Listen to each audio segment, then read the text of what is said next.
Igreja, pode se assentar, se você tem condições. Se você não tem, fica onde você está, meu irmão.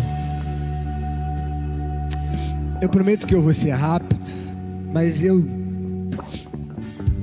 não ia pregar. Eu acho que depois desse momento a gente fica sem realmente palavras.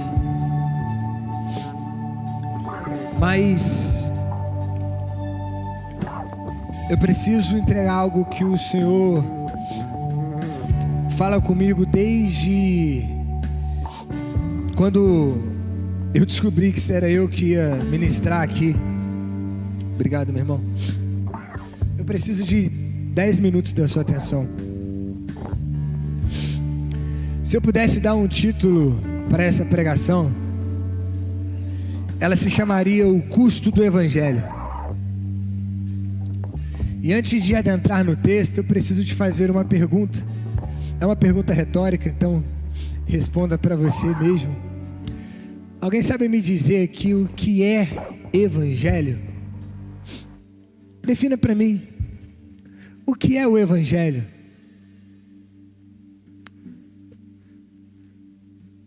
E o Espírito Santo nessa manhã, eu tentando discernir que Deus queria trazer,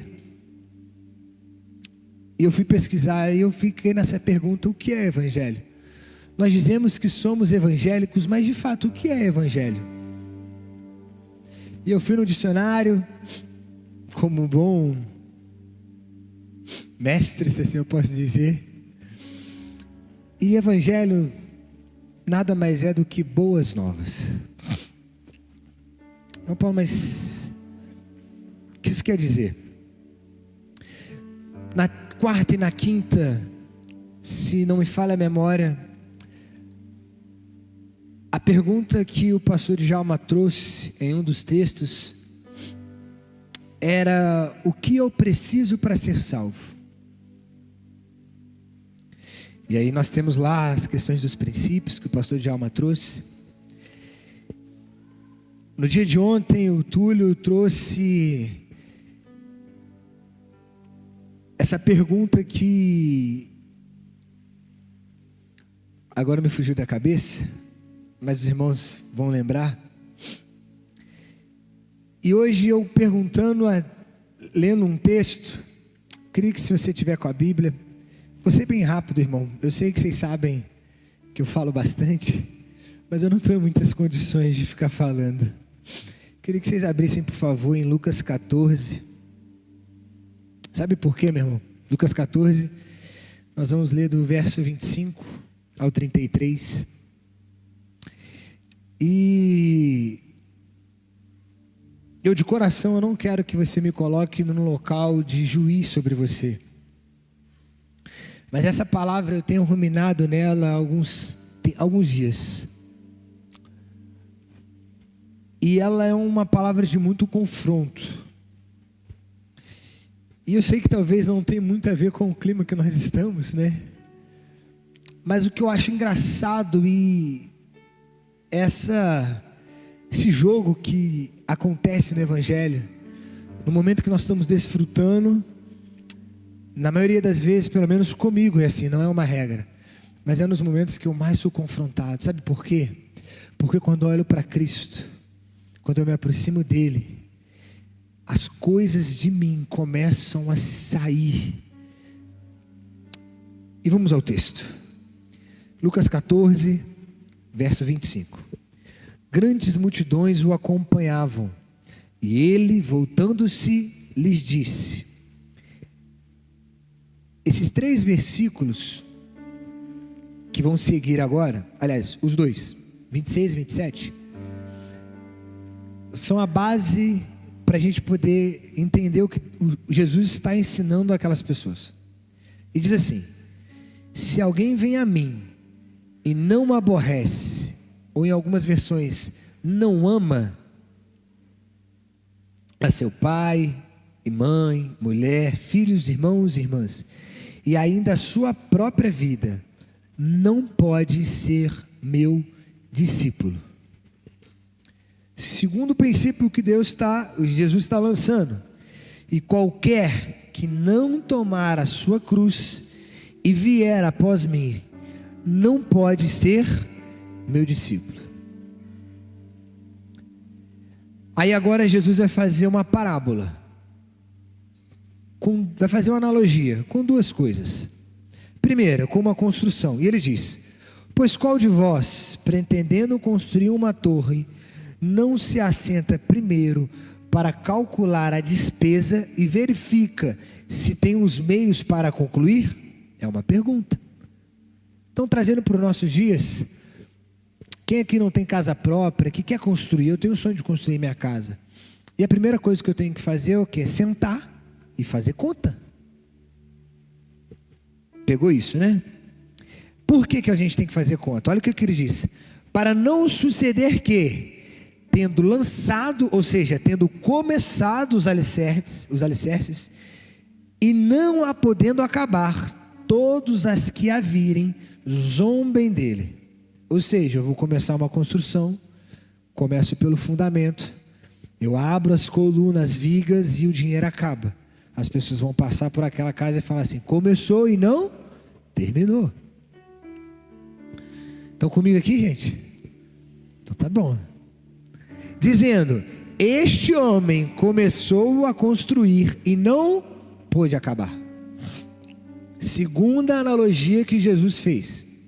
Ou, qual é o rei que, indo combater outro rei, não se assenta primeiro para o quê? Calcular se com 10.000 homens poderá enfrentar o que vem contra ele com 20.000 homens. Caso contrário, estando o outro ainda longe, envia-lhe uma embaixada pedindo condições de paz. E aí Jesus conclui a parábola como: assim, portanto, contudo, pois todo aquele que dentre vós não renuncia a tudo quanto tem, não pode ser meu discípulo. Meu irmão, eu não sei se isso te constrange e se você está aqui comigo, mas o que Jesus está dizendo aqui, e rapidamente trazendo um contexto para essa mensagem, Jesus está indo para Jerusalém. Ele está na caminhada para a sua morte. Então Jesus sabia para onde ele estava indo. Quando o texto começa a falar grandes multidões, essa parábola aqui só tem no Evangelho de Lucas. Você não vai encontrar esse texto em Mateus, Marcos e João. E aí, a gente não tem aqui como mensurar, mas se nós pegarmos todas as vezes em que a Bíblia vai falar que havia grande multidão em volta de Jesus, vamos chutar aqui um número, 5.000, isso homens, sem contar mulheres. Por exemplo, na multiplicação dos pães, na primeira eram 5.000 homens, sem contar mulheres e crianças. Na segunda vez eram 4.000 homens, sem contar mulheres e crianças. Então Jesus está falando aqui, grandes multidões o acompanhavam. E Jesus olha, então imagina aqui, igreja, vamos trazer para o nosso dia. Imagina essa igreja lotada, 1.000 pessoas dentro dessa igreja. E aí de repente Jesus olha para nós e faz essa pergunta. Aliás, faz essa afirmação: se alguém vem a mim e não aborrece pai, mãe, mulher, filhos, e esse aborrecer aqui é importante a gente entender que não é um odiar, eu odeio meu irmão, mas é não o colocar como prioridade. Esse aborrecer é o seguinte: eu sou casado com a minha esposa, mas se eu olho para ela antes de olhar para Cristo, se ela é a minha prioridade antes de Cristo, o que Jesus está falando é que eu não sou digno de ser discípulo dele. Um recado para os pais, por exemplo. A Bíblia vai comparar muito o amor da mãe com o filho. A gente consegue, e aí fala, acho que se não me engano, Jeremias: ainda que uma mãe venha se esquecer do filho, eu jamais me esquecerei. A gente consegue, as mulheres agora vão me entender bem, a gente consegue esquecer um filho? É possível. Mas quantas vezes nós temos colocado nossos filhos como prioridade? Ah, João Paulo, mas eu tenho que cuidar. Mas quem disse que não é para cuidar? É sobre prioridade. É sobre entrega. Sabe por quê, meu irmão? Tem um monte de gente falando que não vem no culto porque o filho é pequeno. Tem um monte de gente dando desculpa que não vem no culto porque o marido não vem. Eu não estou aqui falando para ninguém ser insubmisso, pelo amor de Deus. Não vamos fazer de um princípio base e negar os outros, não.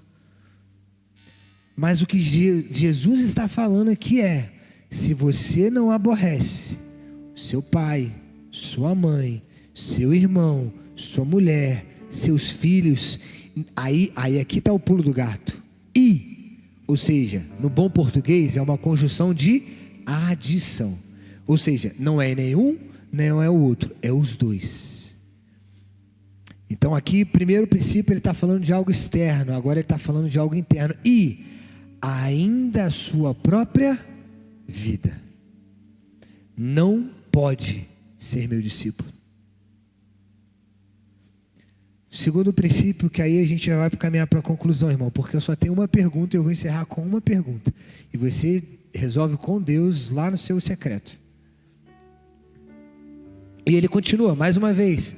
E qualquer que não tomar a sua cruz. Quando a gente olha para a cruz, olha que bonitinha, tem LED. Bonitinha demais, né?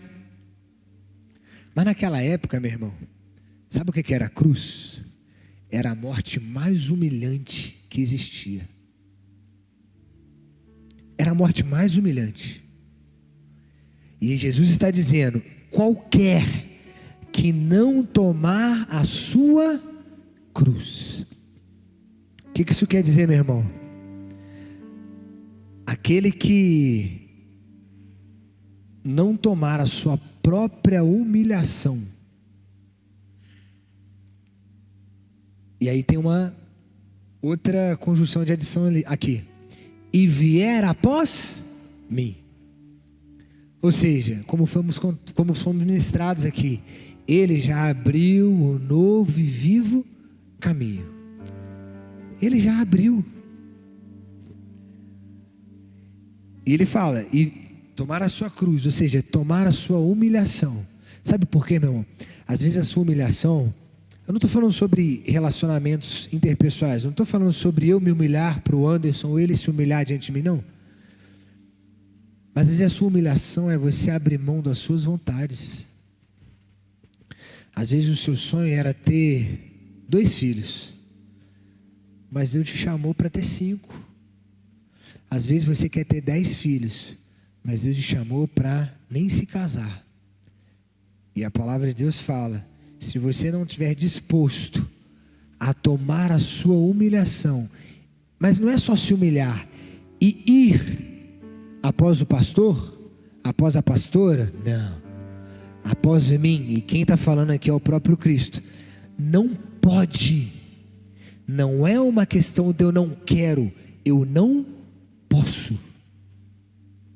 A pergunta que Deus me fez é a mesma pergunta que os discípulos fizeram em Marcos. Peraí, deixa eu só pegar aqui. Notas não.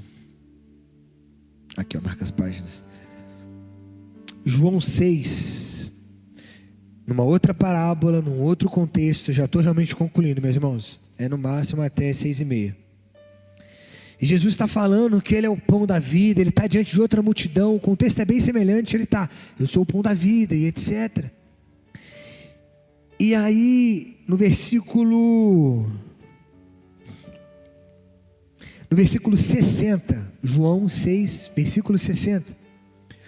Muitos dos seus discípulos, aqui não está falando só dos 12, não é só dos 12, lembra que Jesus andava ensinando em grande multidão.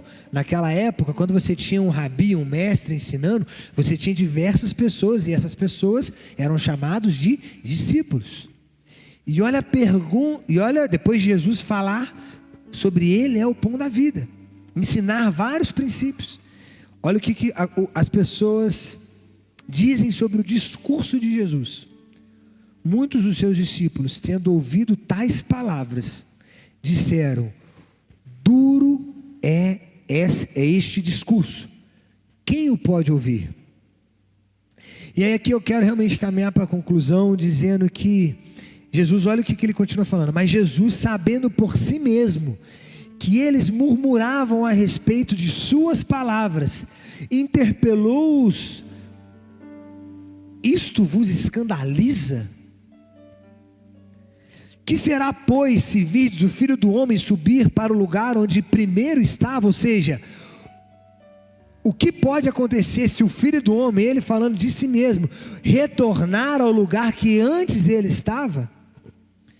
O Espírito é que o vivifica, a carne para nada aproveita. As palavras que eu vos tenho dito são Espírito e são vida. Contudo, há descrente entre vós. Não são palavras minhas, meus irmãos, são palavras do próprio Jesus. E ele conclui dizendo: pois Jesus, aí o autor João, sabia desde o princípio quais eram os que não criam e quem o havia de trair. Aqui especificamente está falando de Judas. Mas ele continua e diz: por causa disto é que vos tenho dito, ninguém poderá vir a mim, se pelo Pai não lhe for concedido. Mas aí vem uma das perguntas do nosso amigo Pedrão. Pedrão sendo Pedrão. E se essa pergunta não te choca, irmão, olha só esses versículos. E aqui é a conclusão, senão você vai perder. Olha só: à vista disso, muitos dos seus discípulos o abandonaram e já não andavam com ele. Então, de maneira bem simples, o que está acontecendo aqui? Muitas pessoas seguem a Cristo. No nosso contexto de hoje, é fácil, é legal dizer que é cristão. Mas o que é cristão? Pequenos Cristo. Lindo, maravilhoso. Naquela época era ser seguidor de Cristo. Só que olha só, para onde que Jesus está indo? Para a morte. Aí nós falamos: eu sou cristão, eu sigo Cristo, eu sou um seguidor de Cristo, eu sou um evangélico, ou seja, eu sou um anunciador das boas novas. Mas Cristo está indo para a morte, e eu estou querendo vida, eu estou querendo carro, eu estou querendo empresa, eu estou querendo emprego. É lícito? Demais. É lícito, eu não estou falando que isso não é lícito, meu irmão. Não vamos ser 880. Mas o que Jesus está dizendo é que, se você não nega isso, você não pode ser meu discípulo. Não é sobre querer, é sobre não poder. E nós experimentamos aqui um pouco da presença do Senhor. E ser discípulo é você ser parecido. É só você pegar o pastor. Pega os outros pastores, são discípulos. Nós temos características do nosso pastor, porque nós somos discípulos do nosso pastor também. Então nós carregamos características dele. É basicamente como se o pastor Tiago, a pastora Amanda, chegasse e falasse assim: agora ninguém pode me seguir, ser membro da igreja, se não vier todo o culto de vermelho. Vai chegar ali na porta, o que vai acontecer? Vai ser barrado. O que Jesus está dizendo nessa parábola que está nos ensinando hoje é que não adianta, meu irmão, eu e você virmos aqui, desfrutarmos da presença, mas na maioria das vezes nós não fazemos como nessa parábola. Nós nem calculamos o que nós estamos declarando. Porque quando você diz: eu te entrego tudo, tudo do grego é tudo. É família, é trabalho, é sonhos, projetos, conforto. Tudo é tudo. Mas nós dizemos com boca cheia: tudo te entrego, tudo é teu.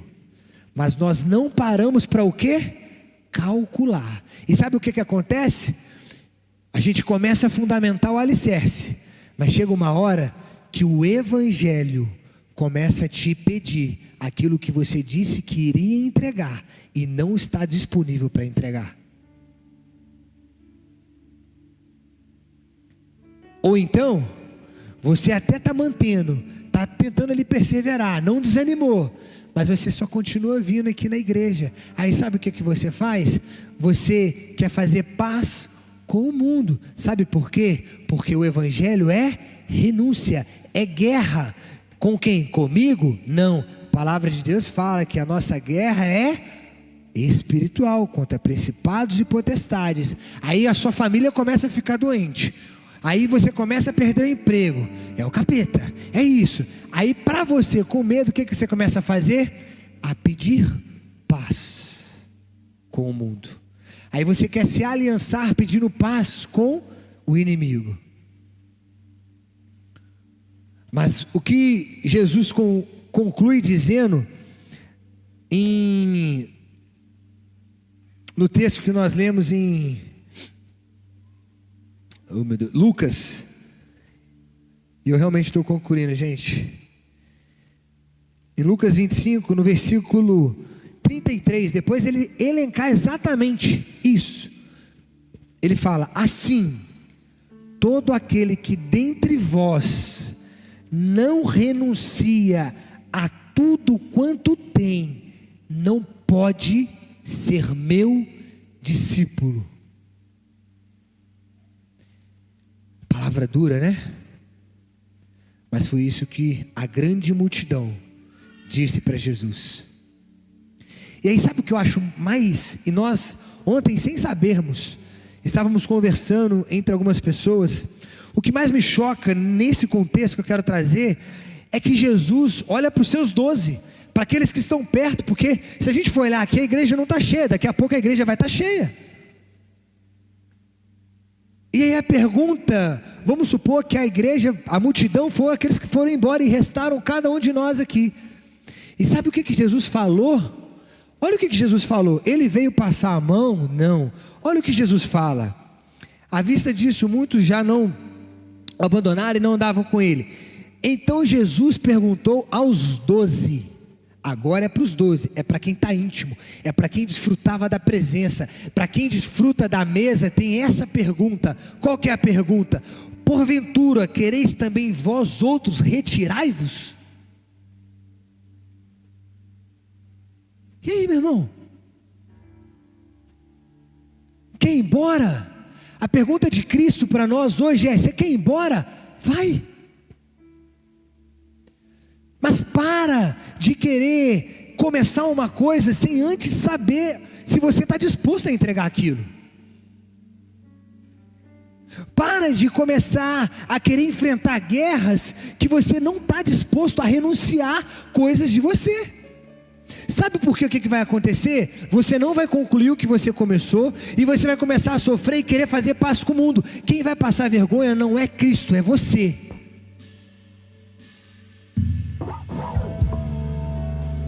A gente fica vivendo um evangelho de: eu vou na igreja no domingo, tá tudo bem.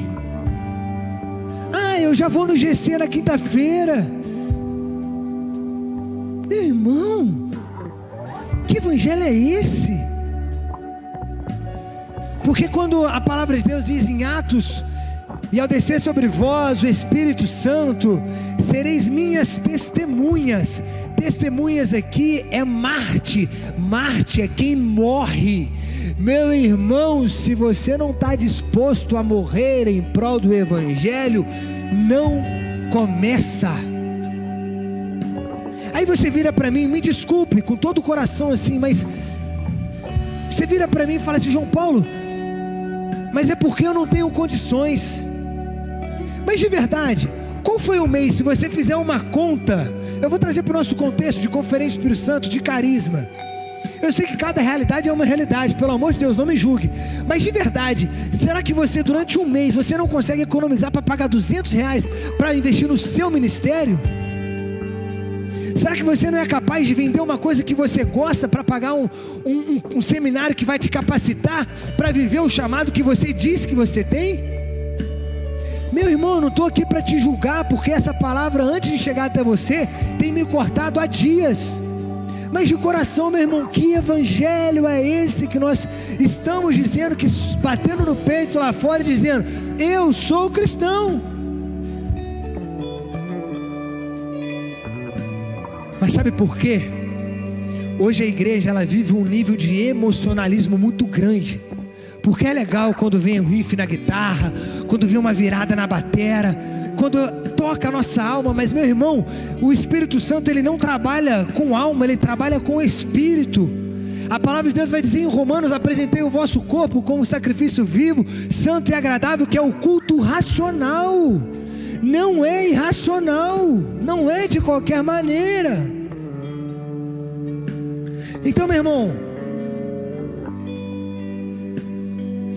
a pergunta que eu deixo para você é: quer ir embora? Vai. Sabe por quê? Cristo não precisa nem de mim e nem de você, porque Ele continua sendo Deus, Ele continua sendo soberano, Ele continua sendo grande, Ele continua sendo Senhor, Ele continua sendo. Mas o que eu acho mais maravilhoso nesse texto é que Pedro, ele responde assim: Senhor, para quem iremos? Tu tens as palavras de vida eterna. E aí ele continua, a gente para por aqui. O mal de nós não lermos o texto todo. Ele diz: e nós, Pedro assume a liderança, é por isso que ele foi levantado como líder daqueles discípulos. Ele bate no peito: nós, talvez, e lá no meio estava Judas, e ele fala: nós temos crido e conhecido quem tu és, o Santo de Deus. E aí Jesus diz: não vos escolhi em o número de 12, contudo, e olha o que ele fala, meu irmão: um de vós é diabo. Meu irmão, são palavras de Jesus, não sou eu não, é só ler a Bíblia.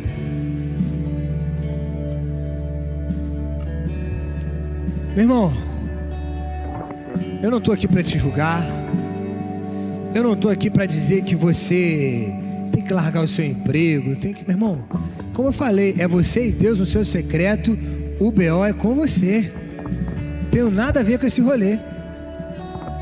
Mas vamos parar de viver um evangelho superficial, porque Jesus não está preocupado com multidão, senão ele não teria feito o que ele fez. Porque quando o cara aperta, a multidão vai embora. Quem fica? Quem quer. Então, meu irmão, se você quer, calcula antes, analisa, está disposto a abrir mão? Porque uma vez eu ouvi: quem dá a visão, dá a provisão. E meu irmão, nos últimos anos eu não sei o que tem acontecido com a minha vida e com a minha família, mas eu me lembro muito bem de uma escola de oração, em que eu falei: Deus, o Senhor, eu te entrego tudo, a minha família, os meus sonhos e os meus projetos. Desde então, é renúncia atrás de renúncia, é renúncia atrás de renúncia. Nossa, João Paulo é um santo, quem me dera, meu irmão. Sou tão pecador, com certeza muito pior que muita gente aqui. Mas é sobre uma decisão calculada, certa do que você quer de fato para a sua vida. Amém? Coloque-se de pé. Vamos fazer uma oração. E meu irmão, se essa palavra falou com você, faça a sua oração de entrega do jeito que você achar que deve fazer. Se você acha que está pesado demais, não ore. Não ore, não entregue o que você não está disposto a abrir mão. Mas se você está de fato disposto a abrir mão, se renda ao Senhor. Feche os seus olhos. Senhor Jesus, nós queremos te entregar, ó Pai, as nossas vidas. Cada um aqui, ó Pai, no seu nível de profundidade, naquilo que cada um aqui está disponível a renunciar. Mas Espírito Santo, o meu pedido nesta tarde, ó Pai, é que o Senhor possa ministrar no nosso coração, de forma que nós possamos entender e dizermos como Pedro: para quem iremos, se só Tu tens as palavras capazes de nos gerar vida? Espírito Santo, traga a nós a mesma revelação e iluminação que Pedro teve ao contemplar e desfrutar da comunhão da sua presença. Ele entendeu que de nada importaria na vida dele viver se não fosse em prol do Teu Evangelho. Aqui, Senhor, nós não estamos falando sobre apenas renúncias materiais ou profissionais, mas sobre renúncias de vontades, para que aonde o Senhor nos colocar, nós possamos de fato, Pai, sermos reconhecidos, sem ao menos dizer que somos cristãos, mas nós possamos ser reconhecidos como seguidores do Senhor, porque nós somos testemunhas vivas e porque nós proclamamos as boas novas, não através das nossas palavras, mas através das nossas vidas, Jesus.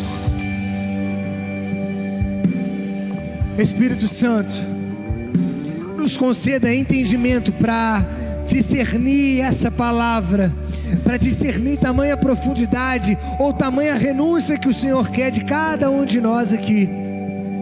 Mas que o Senhor venha, meu Pai, com a Tua graça, com o Teu amor, com a Tua presença, nos abraçando, trazendo sobre o nosso coração, sobre o nosso espírito, tirando toda a ansiedade, mas colocando cada vez mais do Senhor, cada vez mais do Senhor. Espírito Santo, continua ministrando a cada um de nós, em o nome do Senhor Jesus. Amém e amém. Quem está feliz com Jesus aí? Amém foi mais fraco. Quem está feliz com Jesus aí? Meu irmão, Deus abençoe. Tchau. Até daqui a pouco.